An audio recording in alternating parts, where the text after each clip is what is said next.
existe el tormento eterno. La mente humana se revela frente al dogma de un infierno eterno. La idea de que los réprobos o impíos sufrirán los tormentos de un horno de fuego que arderá perpetuamente, por todos los siglos de la eternidad, para continuar quemándolos sin consumirlos, produciéndoles sufrimientos angustiosos sin miles a declararse ateos. Esperanza alguna determinación, es una enseñanza cruel que ha producido mucha angustia mental, y que ha producido en tanto que el infierno para algunos es una realidad tremenda e indiscutible que los mantiene constantemente azorados, para los escépticos es solo una invención pueril y supersticiosa que usan los clérigos y algunos pastores protestantes para mantener el dominio de las conciencias.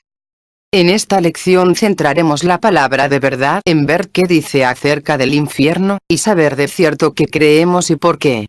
Antes de nada, una aclaración sobre la palabra infierno y su origen. El infierno mesopotámico. Unos 2000 años antes del nacimiento de Jesús, los sumerios y los babilonios creían en un mundo subterráneo que llamaban el país sin retorno. Esa creencia antigua se refleja en los poemas sumerios y acadios conocidos como la epopeya de Gilgamesh y el descenso de Ishtar a los infiernos.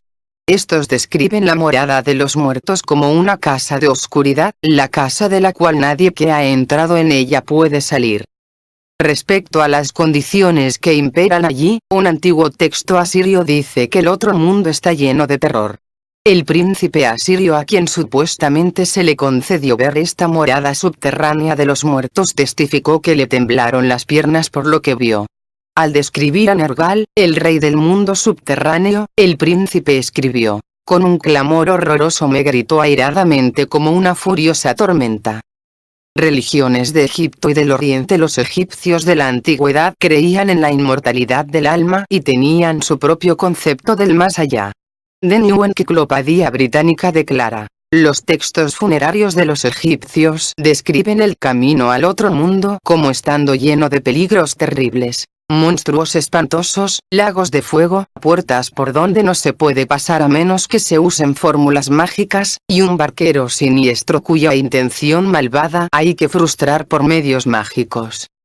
Las religiones indoiraníes desarrollaron diversas creencias acerca del castigo después de la muerte.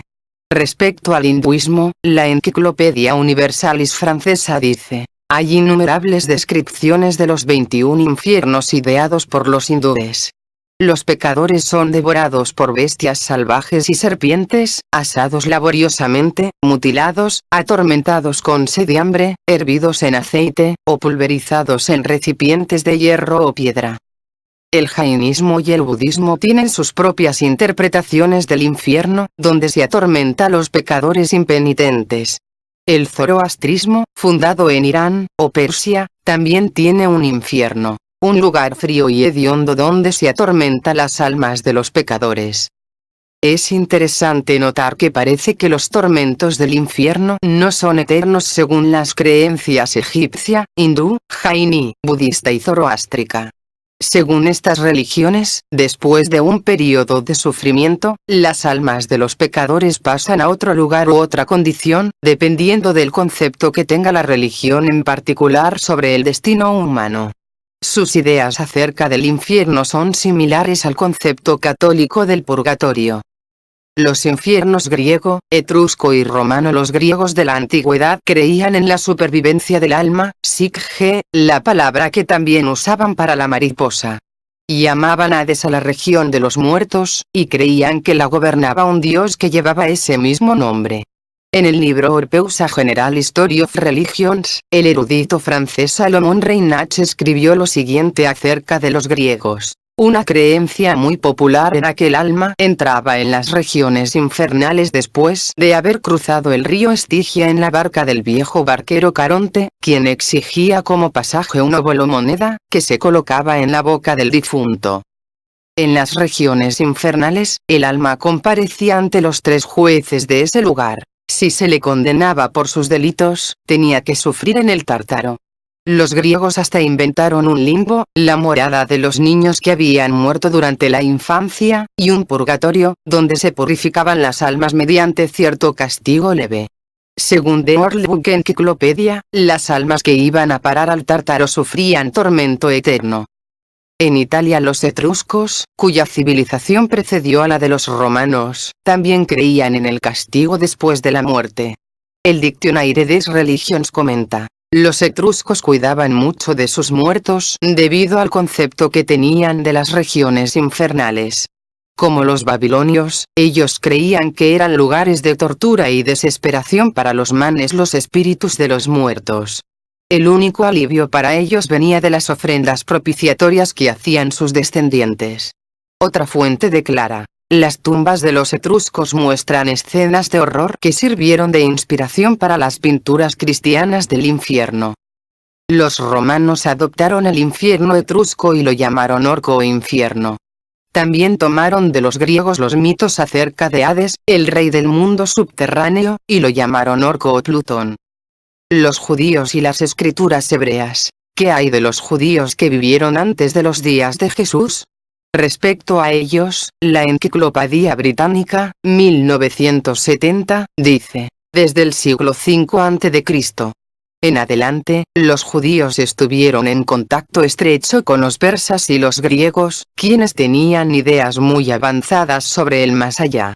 Para el tiempo de Cristo, los judíos ya creían que las almas inicuas serían castigadas en el Gehenna después de la muerte. No obstante, la Enciclopedia Judaica declara: en las escrituras no hay ninguna indicación de este concepto posterior del Gehenna. No hay ninguna indicación en las escrituras hebreas de que se castigue después de la muerte a un alma en un infierno de fuego. Esta doctrina escalofriante provino de las religiones postdiluvianas de Babilonia, no de la Biblia. La doctrina de la cristiandad sobre el castigo en el infierno se originó de los babilonios primitivos. ¿Qué es el infierno? Analicemos pues el infierno en sus diferentes características: su naturaleza y destino original, su propósito y resultados, su duración, el tiempo en que realizará su obra. La palabra infierno, que se utiliza en el Antiguo Testamento, ha sido traducida del vocablo hebreo Sheol, que significa literalmente sepulcro, sepultura, huesa, abismo, fosa. Esta voz hebrea ha sido traducida en decenas de pasajes del Antiguo Testamento como sepulcro, y unas pocas veces ha sido vertida como infierno. Pero en estos casos, así como los anteriores, no significa sino sepulcro, o sepultura. En el Nuevo Testamento, infierno responde a dos vocablos griegos. El primero es Hades, que significa literalmente sepulcro, o muerte. El segundo es Gehenna, nombre dado primeramente al valle de Hinnom, al sur de Jerusalén, donde se echaban los desperdicios y además los cadáveres de los animales y también de los maleantes, que eran quemados en ese lugar. Dejando de lado todos los pasajes en que la palabra responde al original Sheol Hades, casos en los cuales no tiene otro sentido que estado de muerte o sepulcro, analicemos los lugares en que el original se emplea la voz griega Gehenna. En ellos, la palabra infierno designa un lugar especial en que los que hayan rechazado la misericordia de Dios serán destruidos por el fuego. Así, por ejemplo, en el Sermón del Monte, Jesús advierte sobre las funestas consecuencias de guardar enojo y rencor en el corazón, con estas palabras: pero yo os digo, cualquiera que se enoje con su hermano, será culpado del juicio. Cualquiera que diga a su hermano, imbécil, será culpado ante el Sanedrín. Y cualquiera que le diga, fatuo, estará en peligro del fuego del infierno. Mateo 5:22. Aquí se establece que el infierno será a base de fuego, y que tendrá por propósito castigar al pecador. Lo mismo se advierte en este otro pasaje: si tu ojo te fuere ocasión de caer, sácalo y échalo de ti. Mejor te es entrar con un solo ojo en la vida, que teniendo dos ojos y ser echado en el infierno de fuego. Mateo 18:9. En confirmación de estos pasajes, en Apocalipsis 20:15 leemos que el que no fue hallado escrito en el libro de la vida, fue lanzado en el lago de fuego. Aquí se da un nombre distinto al castigo final de los perdidos, denominándose lago de fuego a lo que en Mateo el Señor llama infierno de fuego. Es de interés, sin embargo, recordar que ese infierno nunca fue hecho para los seres humanos. Su propósito original fue destruir a los seres celestiales que se rebelaron contra el gobierno de Dios y provocaron toda la tragedia de este mundo, al diablo y sus ángeles o demonios. Así lo declara el Nuevo Testamento al relatar las palabras que el Maestro les dirá en el día de ajuste final de cuentas a los que no hayan permitido que el Evangelio los librara del pecado. Entonces dirá a los de la izquierda: apartaos de mí, malditos, al fuego eterno, preparado para el diablo y sus ángeles. Mateo 25, 41. No existe un lugar definido del universo en el cual en este momento estén ardiendo los pecadores. El infierno de la Biblia, el lago de fuego y azufre que terminará con la rebelión y el pecado, estará constituido por nuestro propio planeta, cuyos elementos serán abrasados y se fundirán, al final de los tiempos, cuando llegue la hora en que Dios ejecute sentencia. Así lo establece la segunda epístola de 5 Pedro al decir: y los cielos y la tierra de ahora son conservados por la misma palabra, guardados para el fuego del día del juicio, y de la destrucción de los hombres impíos. 2 Pedro 3, 7. Nótese que la tierra y los cielos atmosféricos que la rodean, están reservados para el día del juicio, en que serán destruidos por fuego, juntamente con los hombres impíos. Este concepto se halla más aclarado en los pasajes siguientes del mismo capítulo. Pero el día del Señor vendrá como ladrón. Entonces los cielos desaparecerán con gran estruendo, los elementos serán destruidos por el fuego, y la tierra y todas sus obras serán quemadas. Siendo que todo será destruido, ¿qué clase de personas debéis ser en santa y piadosa conducta, esperando y acelerando la venida del día de Dios? En ese día los cielos serán encendidos y deshechos, y los elementos se fundirán abrasados por el fuego. 2 Pedro 3, 10 al 12. Insiste el apóstol en que toda esta labor destructiva se hará en el día del juicio, el día del Señor, el día de Dios.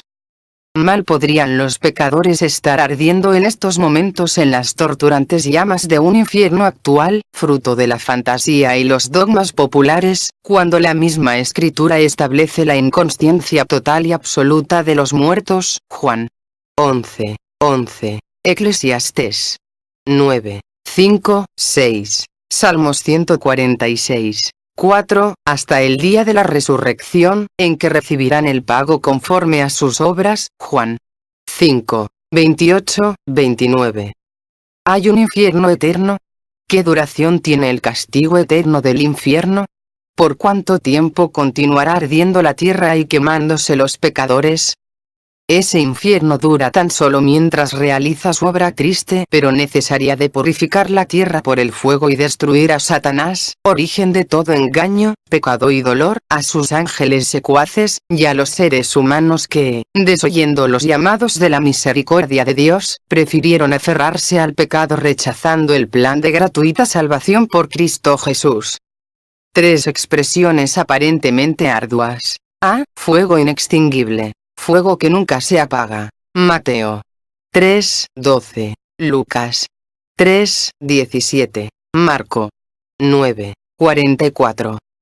Estos versículos hablan del fuego que devorará a los impíos, y usan una mera figura literaria, una hipérbole, que no puede entenderse literalmente, sino que es menester interpretarla en función de todo el conjunto de declaraciones bíblicas que tratan del mismo problema. Ese fuego que nunca se apagará sin embargo cuando haya cumplido su obra de consumir y destruir a Satanás y sus ángeles, a todos los impíos y la tierra entera con sus elementos. Así pues, la tierra que estaba ardiendo, Juan la vio por fin transformada en un precioso vergel. El fuego que nunca se apaga mientras tenga algo que quemar, se habrá apagado. Ve fuego eterno, tormento eterno. Mateo 18. 8. Mateo 25, 46.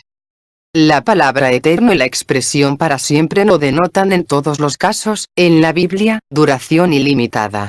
Por ejemplo, en el libro de Éxodo, al hablarse del sistema de servidumbre entre los hebreos, se estableció que a los 7 años prefería quedar voluntariamente con su amo y no aprovechar la franquicia de su liberación gratuita, sería siervo para siempre. Éxodo 21, 2 al 6. Pero en Levítico 25, 39 al 41, se establece que toda servidumbre cesa automáticamente en el año del jubileo, de manera que para siempre no implica perpetuidad. El profeta Jonás se refiere al tiempo que estuvo en el vientre de un pez con estas palabras: la tierra echó sus cerraduras sobre mí para siempre. Pero a renglón seguido dice: mas tú sacaste mi vida de la sepultura, oh Jehová, Dios mío. Jonás 2, 6 al 7. De manera que otra vez la expresión para siempre denota un tiempo muy limitado. En Judas leemos lo siguiente sobre el castigo de los ángeles caídos. También a los ángeles que no guardaron su dignidad, sino que abandonaron su propia morada, los ha reservado en oscuridad, en prisiones eternas, para el juicio del gran día. Judas 6. De igual manera el mismo Judas dice en el versículo 7 que las corrompidas ciudades de Sodoma y Gomorra sufrieron el castigo del fuego eterno, y fueron puestas por ejemplo. Aquí se alude al fuego que Dios hizo descender del cielo y que consumió a esas ciudades, y no al fuego del juicio venidero, pues Jesús, al hablar del castigo definitivo de Sodoma y Gomorra, habla en futuro. Mateo 10, 15. Mas lo interesante es que el fuego que consumió a Sodoma y Gomorra y al que la Biblia llama eterno, hace rato que ya no arde. Otra vez se advierte que la palabra eterno no denota en estos casos duración ilimitada. ¿Qué son entonces el fuego eterno y el tormento eterno? Son un fuego y un tormento de consecuencias eternas, pues anularán completamente la personalidad, no dejándole ni raíz ni rama. Un ejemplo de esta acepción del vocablo eterno lo tenemos en los siguientes dos casos. 2 Tesalonicenses 1, 9. Serán castigados de eterna perdición. Hebreos 6, 2. Juicio eterno. Ni el juicio o examen ni la perdición son algo iterativo, que continúa realizándose a través de toda una eternidad. Por consiguiente, es obvio que tanto la perdición como el examen del caso de los seres humanos que se hace en el juicio investigador, son eternos en sus consecuencias. Así lo es el fuego destructor de los impíos. C. Para siempre jamás. Apocalipsis 20, 10. El tercer pasaje intrigante es el de Apocalipsis 20, 10, que dice: y el diablo que los engañaba, fue lanzado en el lago de fuego y azufre, donde están también la bestia y el falso profeta. Y serán atormentados día y noche para siempre jamás. La partícula griega eis, que en la versión Reina Valera se traduce muy bien por para, denota dirección hacia, movimiento a. Atormentados, para siempre jamás no implica un tormento que continúa realizándose en forma iterativa durante los siglos de los siglos, sino un castigo cuyas consecuencias duran para siempre. Todavía hoy usamos expresiones como aprende para siempre, le decimos a un niño, al administrarle algún correctivo. Vas a escarmentar para siempre, etc. Entender de otra manera el texto en cuestión sería afirmar que la Biblia se contradice, y pretende edificar la teoría del tormento eterno sobre uno o dos textos que utilizan una figura literaria, desconociendo toda una imponente cantidad de sentencias bíblicas sobre el mismo asunto, las cuales establecen con absoluta certidumbre el propósito de Dios de terminar en forma radical y definitiva con el pecado y los pecadores. Basados en la autoridad infalible de la palabra de Dios, rechazamos de plano la idea de un infierno eterno, a la cual no pueden escapar los teólogos que aceptan como dogma la inmortalidad inherente del alma. Si el alma no puede morir, y tiene que seguir viviendo eternamente después que el hombre muere, por ser indestructible, habiendo llevado una vida depravada, el ser humano estaría forzosamente obligada a existir por toda la eternidad para sufrir un castigo interminable. Rechazamos esta enseñanza en primer lugar por ilógica, absurda y obviamente injusta, pues va contra nuestro sentido común.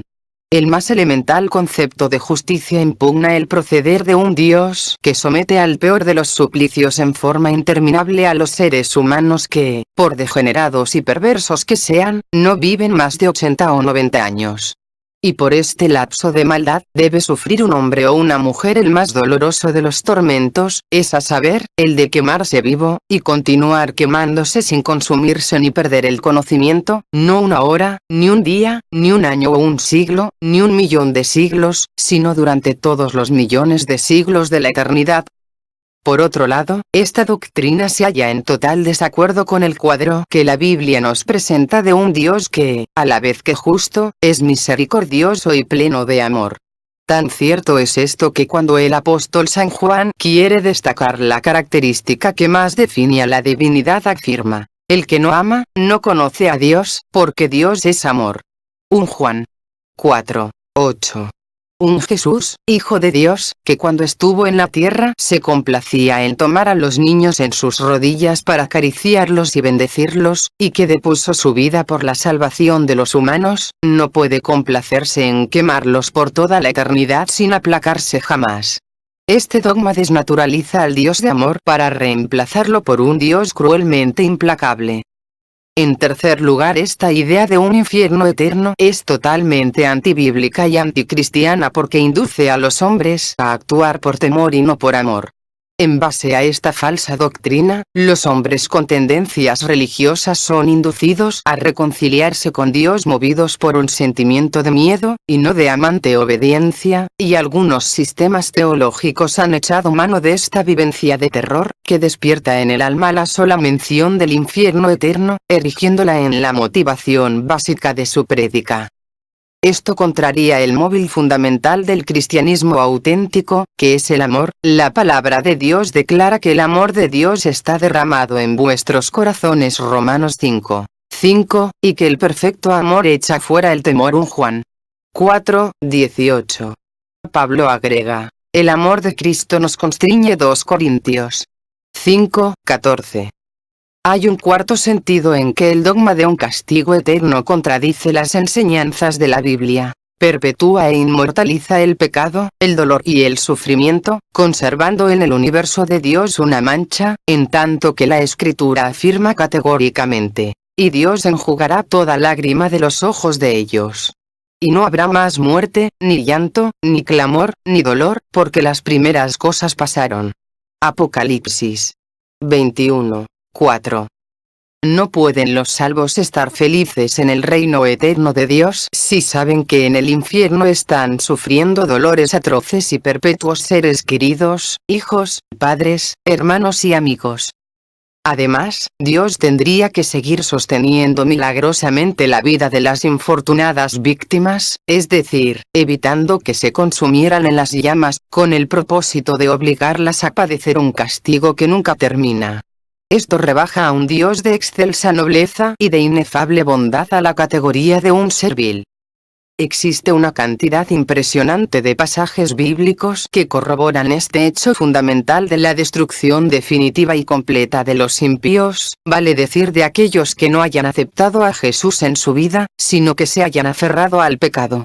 Y aun corriendo el riesgo de abundar en estas consideraciones, y solo con el ánimo de sentar de una manera rotunda e incontrovertible la verdad de que se trata de una muerte real y definitiva, de la anulación total de los que hayan rechazado la misericordiosa provisión divina, detallamos a continuación una serie de 20 pasajes bíblicos, que por cierto podrían multiplicarse, y que, utilizando distintos verbos, nos presentan una extraordinaria reiteración de esta verdad. Frente a la referencia bíblica correspondiente, transmitiremos solo la expresión clave. Salmos 68:2. Perecerán los impíos. Apocalipsis 20:9. Descendió fuego del cielo, y los devoró. Isaías 1:28. Serán consumidos.